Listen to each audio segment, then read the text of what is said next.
Good morning, friends. Now we recall our memory firstly. Have you ever taken the leave from school due to sickness? आता याचा अर्थ काय होतो की तुम्ही कधी स्कूलमधून आजारी असल्यामुळे कधी घरी आलायत का? तर आपण एखाद्या वेळेला आलेलो असतो घरी कारण का आपली तब्येत वगैरे व्यवस्थित नसते, अस्वस्थपणा वाटतो आपल्याला, अशा वेळेला आपण घरी आलेलो असतो, बरोबर. त्यानंतर सेकंड क्वेश्चन दिलेला आहे, what happens exactly when we become sick. Sick म्हणजेच काय, तर आजारी पडणे. म्हणजे आपण आजारी पडल्यानंतर नेमकं काय घडलेलं असतं, तर आपल्या शरीराची जी काही नियमितपणे काम करण्याची क्षमता असते त्याच्यामध्ये काय झालेला असतो, बिघाड झालेला असतो. म्हणजे आपलं आरोग्य थोडक्यात काय झालेलं असतं, बिघडलेलं, डिस्टर्ब झालेलं असतं. मग त्यानंतर थर्ड क्वेश्चन आहे, sometimes we feel good even without taking any medicines and sometimes we need to consult doctor and take regular medicines in sickness. Why is it so? म्हणजे बऱ्याच वेळेला आपण थोडासा आपला समजा हेल्थमध्ये डिस्टर्बन्स झाला, काही वेळेला आपण घरगुती उपचार करून, होम रेमेडीज करून सुद्धा आपण आपली तब्येत आहे तसं आरोग्य आपण आणू शकतो. पण काही वेळेला काय होतं की आपल्याला कधी डॉक्टरचा सल्ला घ्यावा लागतो, बरोबर की नाही. असं का होतं, तर याच्या मागे पण काही कारण असतात. म्हणजे या तिन्ही प्रश्नावरून आपल्याला असं लक्षात येतं की आपल्या नियमितचे जे आपलं आरोग्य आहे त्याच्यामध्ये कधी ना कधी थोडाफार काय झालेलं असतं, बिघाड होतो आणि त्याच्यासाठी आपल्याला डॉक्टरांचा सल्ला किंवा होम रेमेडीज आपल्याला त्याचा प्रयोग आपल्याला करायला लागतो, बरोबर. म्हणजे याच्यावरूनच आपल्याला आता काय शिकायचंय, तर हेल्थ आणि डिसीजेस हा आपण सेकंड टॉपिक आज आपण शिकणार आहोत, बरोबर. तर त्यासाठी आपण बघूया सुरुवातीला हेल्थची डेफिनेशन काय आहे ती. फर्स्टली आता आपण बघूया हेल्थ म्हणजे काय, तर त्याची डेफिनेशन आपल्याला इथं दिलेली आहे बघा. Health is a state of complete physical, mental and social wellbeingness and not merely the absence of any disease. म्हणजेच आता हेल्थ, आपलं आरोग्य हे कसं, आरोग्याची इथं व्याख्या दिलेली आहे आपल्याला. तर health is a state of complete physical, mental and social wellbeingness and not merely the absence of any disease, बरोबर. त्यानंतर आता डिसीज म्हणजे काय, तर डिसीज या प्रश्नाचं उत्तर आपल्याला इथे दिलेलं आहे. Condition of disturbance in physiological or psychological processes of body is called as disease. Each disease has its own specific symptoms. हो, तर डिसीज म्हणजे काय, तर आपल्या शरीराची जी कंडिशन आहे रेग्युलरची, त्याच्यापेक्षा आपल्या शरीरामध्ये थोडासा डिस्टर्बन्स झालेला असतो. म्हणजे फिजिओलॉजिकल आणि सायकोलॉजिकली आपल्या शरीराचा डिस्टर्बन्स झालेला असतो. म्हणजेच काय म्हणतो आपण, तर डिसीज असं आपण त्यांना म्हणतो. Each disease has its own specific symptoms. म्हणजे प्रत्येक डिसीजचे काय असतात, तर त्याचे वेगळे वेगळे असे सिम्पटम्स असतात. तर टाइप्स ऑफ डिसीजेस आपण बघणार आहोत. आता डिसीजेसचे काय वेगळे वेगळे प्रकार आहेत आणि त्या डिसीजेसचे सिम्पटम्स सुद्धा प्रत्येक डिसीजेसचे काय आहेत, वेगळे वेगळे आहेत. You must have here the names of various diseases like diabetes, common cold, asthma, down syndrome, heart diseases etcetera. Reasons and symptoms of all these diseases are different. To bring coordination in a scientific study of diseases are classified as follows. म्हणजे आपण हे नेहमी ऐकलेले डिसीजेसचे types आहेत पहा. Diabetes असेल, common cold असेल. Common cold म्हणजेच काय, तर सर्दी. अस्थमा म्हणजे दमा. डाऊन सिंड्रोम हा एक अनुवंशिक डिसीज आहे. हार्ट डिसीजेसचे सुद्धा आपण बऱ्याच वेळेला नाव ऐकतो. त्यानंतर आता या ह्याच्यावरती म्हणजे to bring coordination in scientific study of diseases are classified as follows. म्हणजे आपल्याला समजून घेण्यासाठी या डिसीजेसचे काय केलेले आहेत, तर क्लासिफिकेशन केलेलं आहे. तर इथं आपल्याला डिसीजेसचे टाइप्स जे आहेत ते इथं आपल्याला दिलेले आहेत. आता डिसीजेसचं क्लासिफिकेशन हे 2 ग्रुपमध्ये केलेलं आहे, according to duration and according to reason. म्हणजे एखादा डिसीज हा किती काळ किंवा त्याचा कालावधी किती आहे त्याच्यानुसार त्याचे टाइप्स दिलेले आहेत. तर त्याच्यामध्ये 2 टाइप्स आहेत, chronic diseases and acute diseases. तर क्रॉनिक डिसीजेस म्हणजे काय, तर म्हणजे एखादा डिसीज काय, तर दीर्घकाळ टिकतो, बरोबर. आणि अॅक्यूट म्हणजेच काय, अतिशय गंभीर असतो, म्हणजे होतो तो एकदम लास्ट स्टेज असं, अशा प्रकारचं थोडक्यात. त्यानंतर अकॉर्डिंग टू रिझन याच्यामध्ये डिसिजेसचे 2 प्रकार पाडलेले आहेत, hereditary diseases and acquired diseases. आता हेरिडिटरी डिसिजेस म्हणजेच काय, तर अनुवांशिक बरोबर डिसिजेस. म्हणजे की आपल्या घरामध्ये जर समजा कोणाला एखादा डिसीज असेल तर तो पुढच्या पिढीमध्ये सुद्धा तो नंतर येण्याची शक्यता असते. त्यानंतर त्याचं एक्झाम्पल दिलेलं आहे पहा, डाऊन सिंड्रोम हे त्याचं एक्झाम्पल एक दिलेलं आहे. हा म्हणजे हेरिडिटरी डिसीज आहे. त्यानंतर ॲक्वायर्ड डिसिजेसचे परत 2 प्रकार आहेत, तर infectious diseases and non infectious diseases. Infectious diseases मध्ये कोणते आलेले, तर कॉमन कोल्ड, फ्ल्यू आणि डेंग्यू म्हणजे संसर्गजन्य थोडक्यात. त्यानंतर नॉन इन्फेक्शियस डिसिजेस, त्याच्यामध्ये डायबिटीज आहे, हार्ट डिसिजेस, हे 2 एक्झाम्पल याच्यामध्ये आपण घेतलेले आहेत. बरोबर. टाइप्स ऑफ डिसिजेस यानंतर आता आपल्याला नंतर काय दिलेले खाली, can you tell how do the following diseases spread, hepatitis, malaria, scabies, TB, dengue, dysentery, ringworm, swine flu etcetera. म्हणजेच काय, तर हे जे डिसीज दिलेले आहेत इथं खाली, तर यांचा स्प्रेड कशा पद्धतीने होतो, कशाच्या मार्फत होतो, तर आपल्याला बऱ्यापैकी माहिती आहे या डिसिजेस बद्दल, की हिपॅटिटिस असेल, मलेरिया असेल किंवा टीबी असेल, डेंग्यू असेल, तर काही डिसिजेसचा स्प्रेड हा कसा होतो, तर हवेमार्फत किंवा पाण्यामार्फत, बरोबर, किंवा काही डिसिजेस हे बॅक्टेरियल आहेत, अशा पद्धतीने याचा स्प्रेड झालेला आपल्याला दिसून येतो. आता हिपॅटिटिस म्हणजेच काय, तर कावीळ, मलेरिया, स्केबीज म्हणजे खरूज, त्यानंतर टीबी, डेंग्यू, डिसेंट्री, रिंगवॉर्म आणि swine flu. What do we mean by pathogen. आता याची डेफिनेशन आपल्याला मागच्या वर्षी पण झालेली आहे. तर पॅथोजन म्हणजे काय, तर याची डेफिनेशन आपण अशी सांगू शकतो, तर पॅथोजन म्हणजे काय, the microorganism that cause infection of some particular diseases are called as pathogen. बरोबर. त्यानंतर थर्ड क्वेश्चन विचारला आहे आपल्याला, what do we mean by infectious disease. आता इन्फेक्शियस डिसिजेस म्हणजे काय, तर diseases which can spread through water, air etcetera. म्हणजे वॉटर किंवा हवेमार्फत जे डिसिजेस स्प्रेड होतात त्यांना आपण काय म्हणतो, इन्फेक्शियस डिसिजेस म्हणतो. बरोबर. इथपर्यंत लक्षात आलं. आता यानंतर पुढे आपण काय बघणार आहोत, तर इन्फेक्शियस डिसिजेस. आता फर्स्ट आपल्याला काय सांगायचं इथं, इन्फेक्शियस डिसिजेस.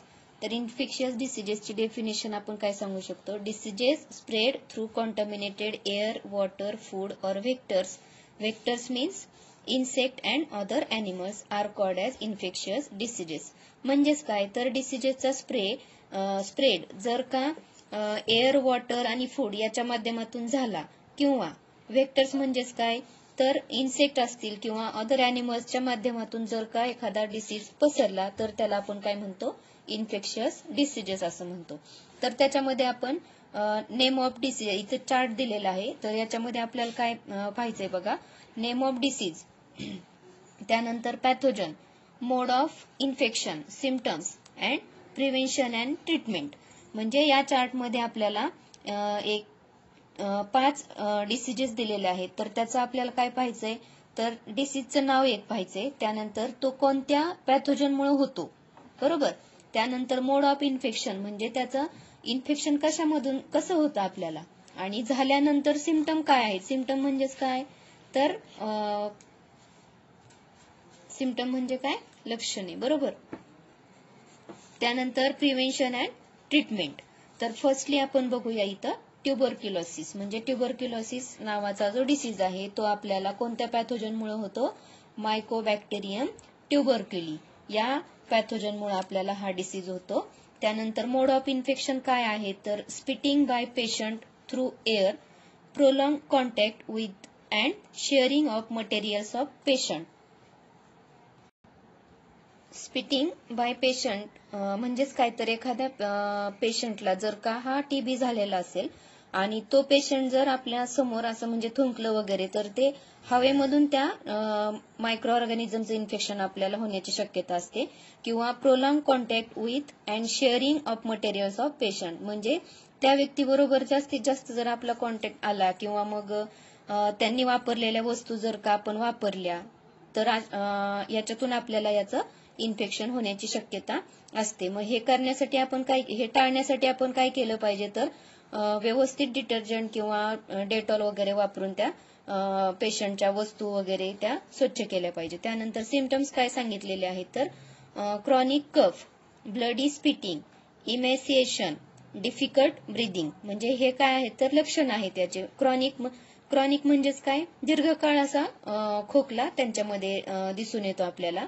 ब्लडी स्पिटिंग म्हणजे थुंकीतून रक्त वगैरे पडणं. इमॅसिएशन म्हणजे काय तर एकदम असं लुकडा म्हणजे हडकुळं होणं. डिफिकल्टी इन ब्रीदिंग, श्वास घेण्यासाठी अडथळा येणं.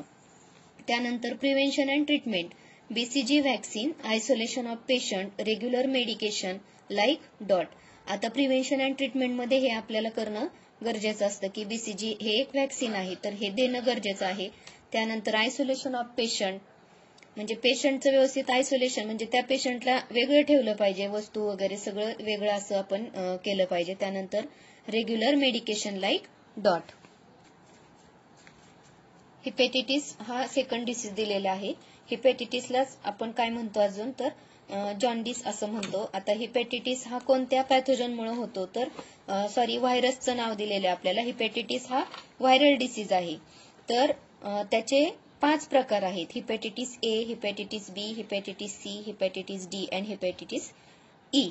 तर मोड ऑफ इन्फेक्शन कसं आहे तर contaminated water, sharing of needles, blood transfusion अशा माध्यमातून आपल्याला याचं इन्फेक्शन होण्याची शक्यता असते. त्यानंतर सिम्पटम्स दिलेले आहेत पहा. Anorexia, yellow urine, general weakness, nausea, vomiting, grey stool etcetera. आता एनोरेक्झिया म्हणजे काय तर भूक मंदावते पेशंटची.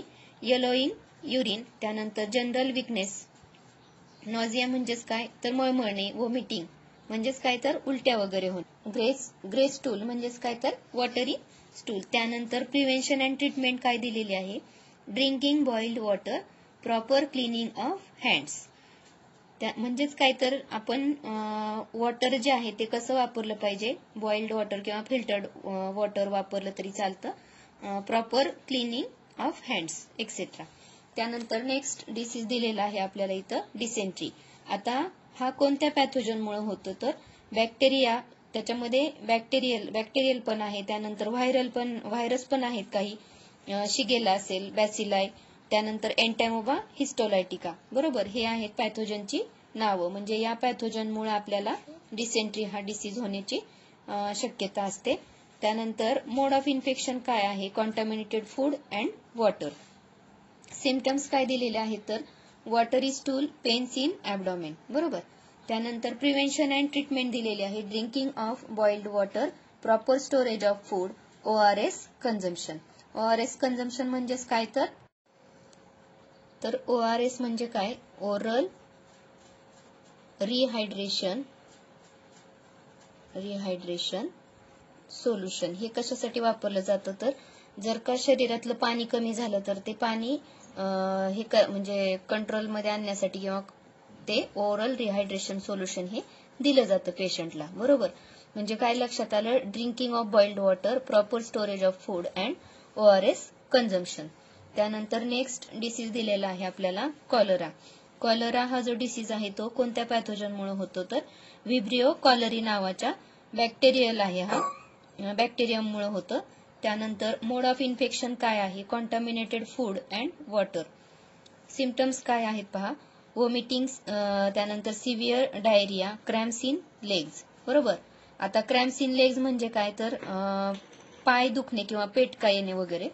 तर प्रिव्हेन्शन अँड ट्रीटमेंट काय दिलेली आहे. Following hygienic practice, avoiding open place food, drinking boiled water, vaccination against cholera. तर आपण काय केलं पाहिजे तर फॉलोइंग हायजेनिक प्रॅक्टिसेस म्हणजे आपलं जे आरोग्य आहे ते किंवा स्वच्छतेचा जास्तीत जास्त वापर आपण याच्यामध्ये केला पाहिजे. त्यानंतर अवॉइडिंग ओपन प्लेस फूड म्हणजे उघड्यावरचं अन्न हे आपण घेतलं नाही पाहिजे. Drinking boiled water, vaccination against cholera.